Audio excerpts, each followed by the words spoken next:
Bonjour à tout un chacun de vous, j'espère que vous allez tous très bien. Bienvenue dans cette nouvelle vidéo de la chaîne où il sera question de faire de l'affiliation Amazon. Alors, l'affiliation Amazon qui va consister en le fait de pouvoir recommander les produits de Amazon, de pouvoir avoir des commissions chaque fois que vous allez pouvoir réussir à faire des ventes. On est d'accord? Donc ici, dans cette vidéo, il va s'agir de comment est-ce qu'on pourra faire de l'affiliation Amazon sans rien faire au fait. On est d'accord. Évidemment, quand je parle du fait de ne pouvoir rien faire, c'est pas tout à fait exact puisque aucune activité en ligne qui se veut être rentable ne pourra se faire sans effort. On est d'accord. Donc, ici, il va s'agir de pouvoir faire un effort minime, mais pour des résultats grandiose.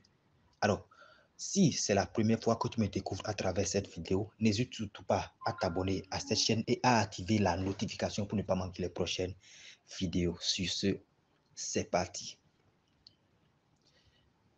Alors, faire de l'affiliation Amazon sans rien faire. Et comme je le disais à l'entame de cette vidéo, l'affiliation Amazon va consister à recommander les produits de la marketplace Amazon et de pouvoir parvenir quand même à avoir des commissions chaque fois que vous allez réussir à faire des ventes. Et s'il y a une façon de pouvoir faire de l'affiliation Amazon, cela va consister à promouvoir les liens d'affiliés, soit sur votre chaîne YouTube, soit sur votre compte TikTok, soit sur votre compte Facebook, etc. Mais s'il y a une façon plus rentable de pouvoir promouvoir ces liens, s'il y a une façon que je recommande souvent à mes étudiants pour pouvoir faire de l'affiliation Amazon et y vivre, si possible, c'est de pouvoir faire la promotion des liens d'affiliés à travers un site de niche. Mais évidemment, quand on va parler de site de niche, il va s'agir ici de pouvoir écrire des pages, des articles. Et pour pouvoir écrire euh, une page liée à un produit, c'est qu'il faille quand même avoir des compétences en copywriting ou soit déléguer cette tâche ou soit déléguer l'écriture, la rédaction de ces articles, la rédaction de ces pages à un copywriter. Mais ici, il va s'agir de pouvoir pallier à tous ces contraintes-là et de pouvoir écrire soi-même et de pouvoir avoir de façon gratuite et de façon illimitée des pages de produits, des articles.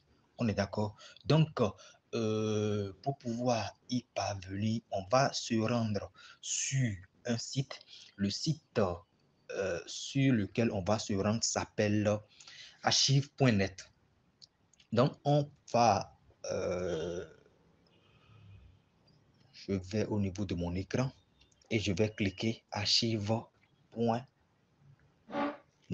Donc, archive. Je vais vous mettre le lien dans la description de cette vidéo. On est d'accord? Donc, archive.org, archive.org,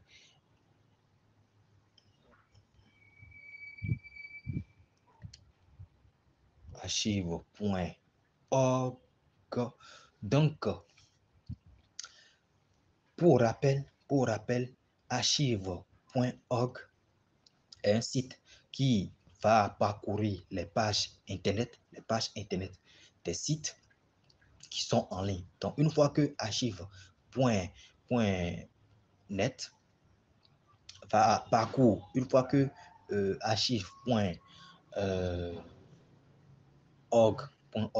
parcourt ces pages Internet, il essaie de pouvoir faire une sauvegarde de ces pages-là. Donc, pratiquement toutes les pages qui sont au niveau de tous les sites, au niveau international, qui sont en ligne, archive.org essaie de pouvoir parcourir toutes ces pages-là et essaie de pouvoir les sauvegarder. Donc, on va considérer archive.net ici comme une bibliothèque. On est d'accord? Et dans une bibliothèque, il y a beaucoup de livres.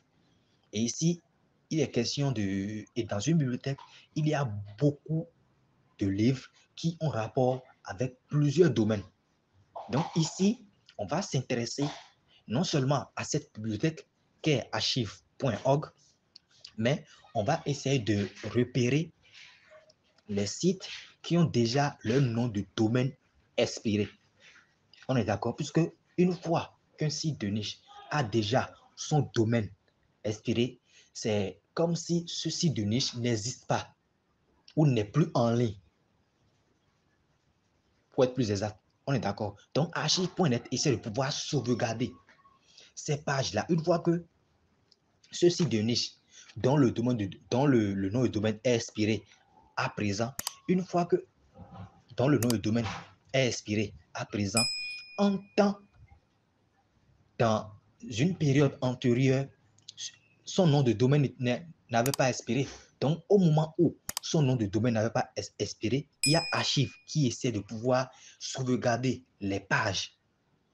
Et c'est justement ce sauvegarde, c'est justement cette sauvegarde que nous allons essayer de récupérer et de pouvoir l'utiliser. Donc, pour pouvoir utiliser archive.net, il va falloir que vous créiez un compte à travers votre email, ce que j'ai déjà fait. Et une fois que vous créez votre compte, vous vous connectez. Donc, je me suis connecté.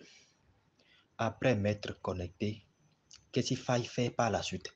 Alors, je disais tout à l'heure que Archive, c'est une bibliothèque.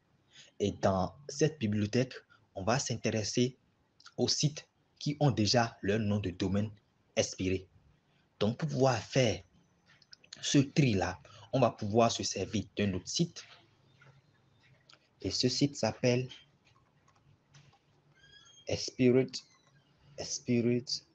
voilà, espiritdomaine.net.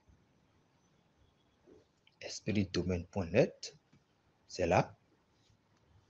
Je vais essayer d'agrandir un peu. Oh non, j'agrandis. Voilà.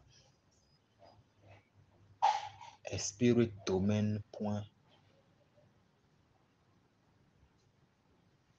Je pense que c'est bon, bien 50.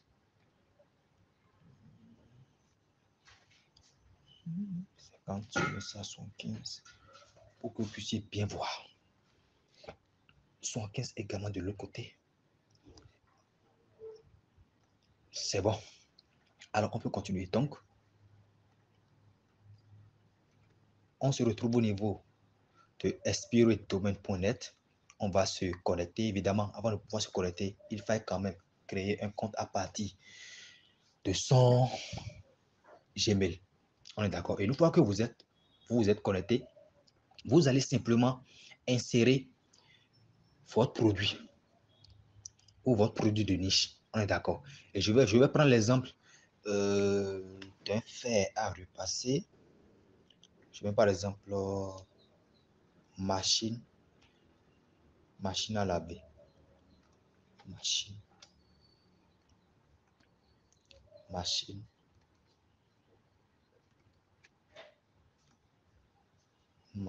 à laver. Et je lance.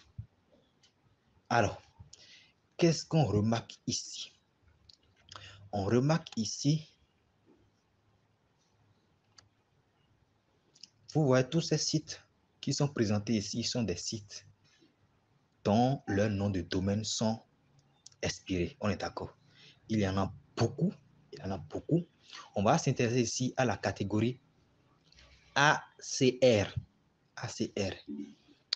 Et je vais prendre par exemple machine lavée net, machine à laver.com, machine partage, machine à laver TopTech, bon, machine à laver pas cher.com, machine à laver.org.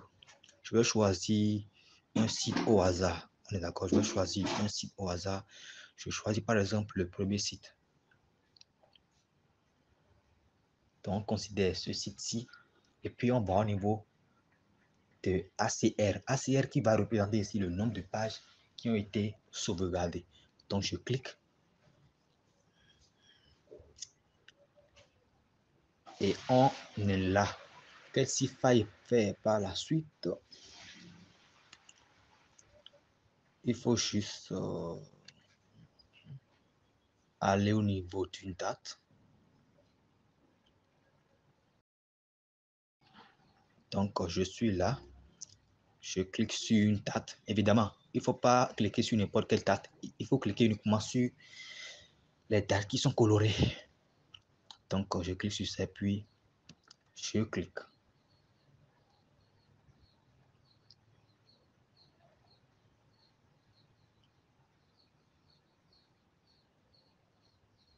Donc, une fois que vous lancez la recherche, ça va vous renvoyer au niveau de archive.org. On est d'accord? Ça vous renvoie au niveau de archive, puisque archive va représenter quand même la bibliothèque. On est d'accord? Donc, on se retrouve ici au niveau de notre site de niche, dans le domaine de notre site de niche qui n'existe pas, puisque le nom du domaine est expiré. Donc, on se retrouve sur... Donc, je vais au niveau de l'accueil. Je vais au niveau de l'accueil. Et au niveau de ce site de niche, quelles sont les remarques?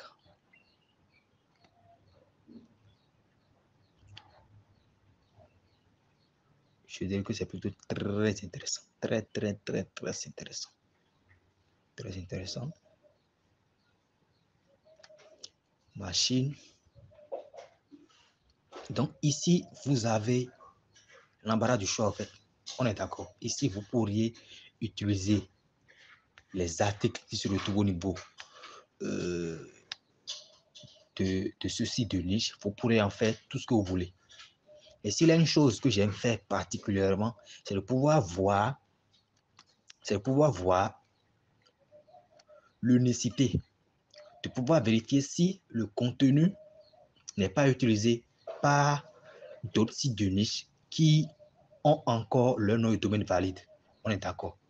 Puisque si un autre site de niche a déjà fait usage de ce contenu et que vous avez l'intention de pouvoir en faire de même, c'est qu'il risque de pouvoir avoir un plagiat. On est d'accord. Or, l'idée ici, c'est de pouvoir avoir, des articles authentiques, des articles uniques, des pages uniques, des contenus uniques. Puisque si vous copiez le contenu d'un autre site de niche, alors Google aura du mal à indexer votre site de niche, puisque le contenu n'est pas la vôtre, n'est pas le vôtre en fait. On est d'accord? Donc, essayez toujours de pouvoir avoir des contenus uniques, des contenus authentiques. Donc, ici, je vais faire usage d'un autre site, Plagium, plagium.com, pour pouvoir vérifier l'authenticité. Voilà. Pour pouvoir vérifier l'authenticité, l'unicité du contenu des pages. Donc, je vais prendre un contenu au hasard. Je vais prendre une partie.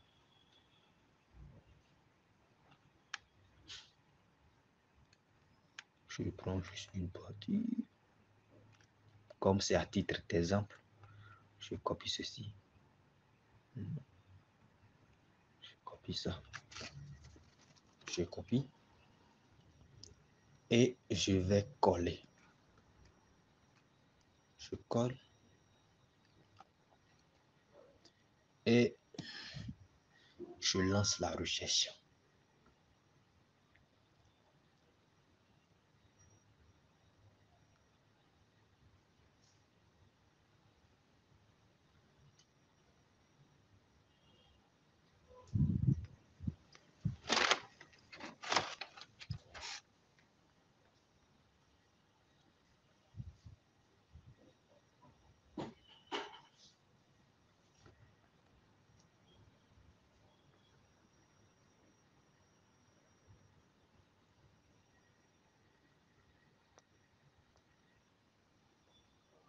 Voilà.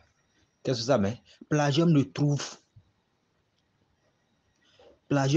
pas de documents qui ont fait usage du texte que vous avez inséré.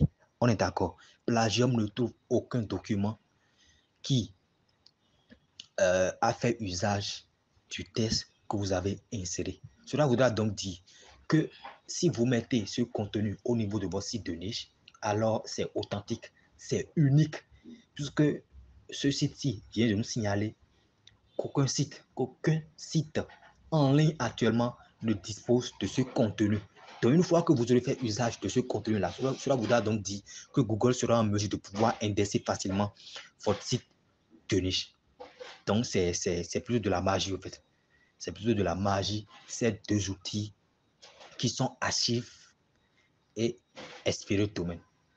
On est d'accord? Et puis, ça marche dans pratiquement toutes les langues. On est d'accord? Si vous prévoyez faire un site de niche en anglais, en espagnol, c'est à vous de voir. C'est à vous de voir, en fait. C'est le pouvoir, l'essentiel ici, c'est de pouvoir suivre le processus dans la langue que vous souhaitez. On est d'accord? Je vais prendre un autre exemple.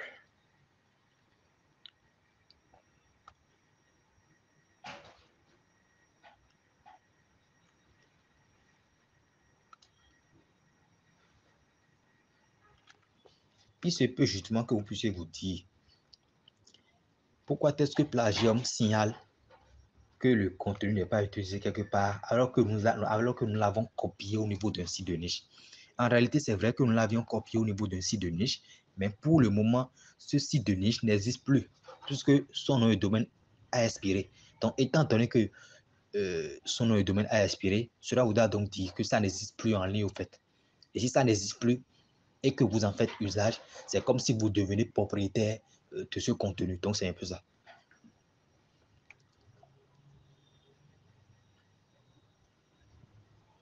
Même chose, même chose. Donc, Plagium ne trouve pas de document ayant fait recours à ce contenu. Donc, ce contenu est unique. C'est unique. Donc, vous pourriez avoir, par ce procédé, vous pourriez avoir des articles, des pages de façon gratuite et en limité. Et en illimité plutôt. Et en illimité. Pourquoi en illimité? Parce que au niveau de Archive, au niveau de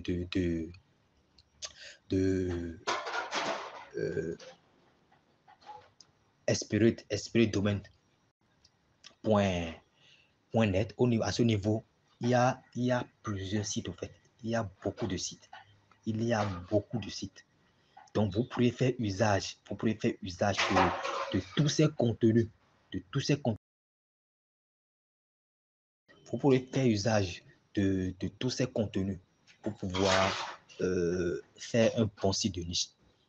Il suffit juste de copier-coller, vérifier l'authenticité, le réciter, bon, et puis bon.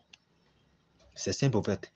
Copier-coller, copier-coller. Et c'est très facile. L'affiliation Amazon avec un site de niche devient par ce procédé très facile. Il va s'agir ici de juste copier et de coller. Juste copier et de coller. C'était tout ce que j'avais à partager avec vous dans cette vidéo. Sur ce, portez-vous bien et on se retrouve dans une prochaine vidéo. Ciao, ciao.